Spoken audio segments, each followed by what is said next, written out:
Vamos mergulhar hoje nas ideias de um livro bem provocador, O Reino Invisível, de Márcio Bringente. A grande questão que ele levanta é: será que muitas das técnicas espirituais que a gente vê por aí, sempre focadas em resultado, não estão, na verdade, nos distraindo daquilo que é real de verdade? É esse argumento que a gente vai desvendar juntos. E o ponto de partida é exatamente esta pergunta. Pensa aí, o que é mais real? Esse mundo que a gente consegue ver, tocar, ou aquilo que de forma invisível sustenta tudo isso?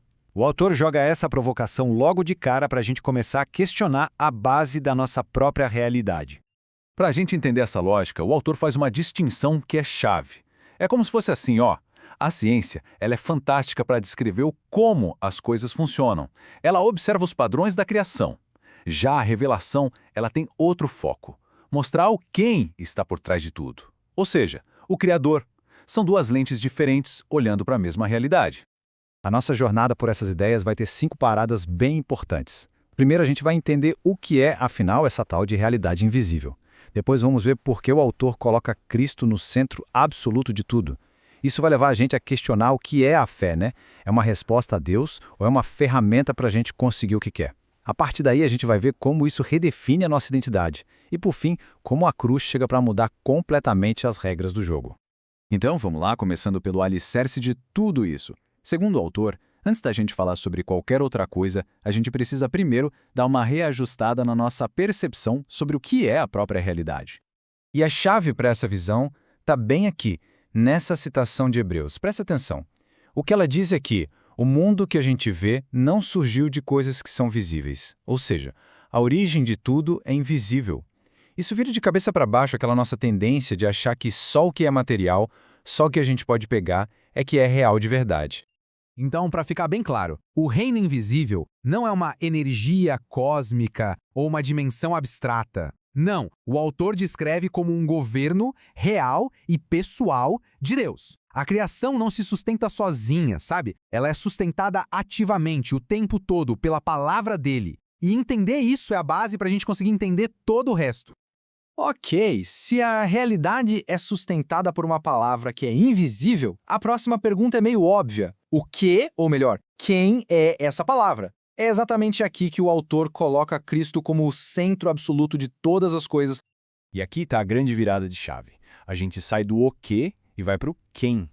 O autor argumenta que o Logos, a palavra que cria e sustenta o universo, não é uma força impessoal, um código cósmico, nada disso. É uma pessoa, Cristo. Alguém que não só criou, mas que se relaciona ativamente com a sua criação.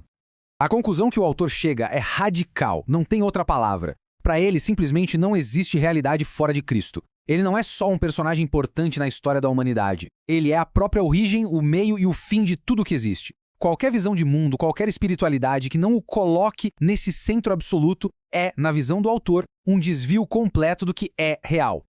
Certo. Agora a conversa fica bem mais prática.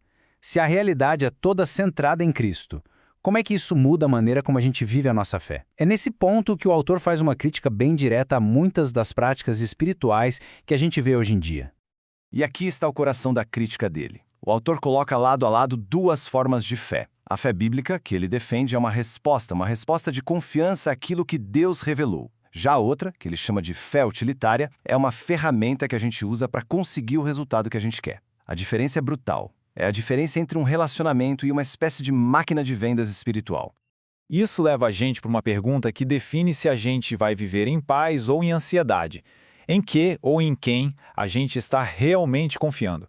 No modelo bíblico, a nossa confiança está toda no caráter de Deus. Já no modelo instrumental, a confiança está na nossa capacidade de aplicar a técnica certinha. Ou um caminho leva ao descanso, o outro a um esforço espiritual que nunca acaba. Beleza, agora vamos ver o que isso significa na vida da gente na prática. A quarta parte fala sobre identidade, defendendo que a ordem das coisas no reino é sempre ser antes de fazer. E o livro usa um exemplo muito poderoso: a identidade de Jesus.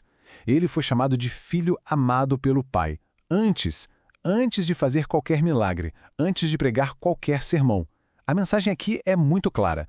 No reino de Deus, a identidade não é algo que a gente conquista pelo que a gente faz. É um presente, algo que a gente simplesmente recebe. Então a ordem no reino funciona mais ou menos assim. Tudo começa com a filiação, com o receber a sua identidade como um presente. É o primeiro passo. A partir dessa segurança, dessa identidade firme, flui naturalmente a autoridade. E só como uma consequência disso tudo é que aparece a manifestação, ou seja, os resultados, os frutos. O autor faz um alerta sério aqui. Tentar inverter essa ordem, ou seja, buscar resultados para tentar provar uma identidade, é a receita certa para o esgotamento espiritual. E se toda essa lógica de esforço, de desempenho, de merecimento precisa acabar, onde é que ela acaba? Isso nos leva ao ponto final e talvez o mais radical do livro, a cruz como ponto de ruptura total com tudo isso. A afirmação do autor é muito direta. A cruz não veio para melhorar os nossos sistemas de autoajuda ou para nos dar uma versão 2.0 de nós mesmos. Ela veio para encerrar todos eles. O argumento é que a cruz não é uma reforma, é uma execução. É o fim de toda e qualquer lógica de tentar merecer, de tentar alcançar alguma coisa pelo nosso próprio esforço. Então a cruz funciona como um verdadeiro divisor de águas. Ela coloca um ponto final na nossa antiga identidade e em toda a sua lógica de merecimento. Ela não vem para remendar o que está quebrado. Ela vem para criar tudo do zero, estabelecendo a graça não como uma ajudinha, mas como o próprio sistema operacional da nova vida. Para o autor, a cruz é a lente através da qual a gente deveria interpretar toda a realidade.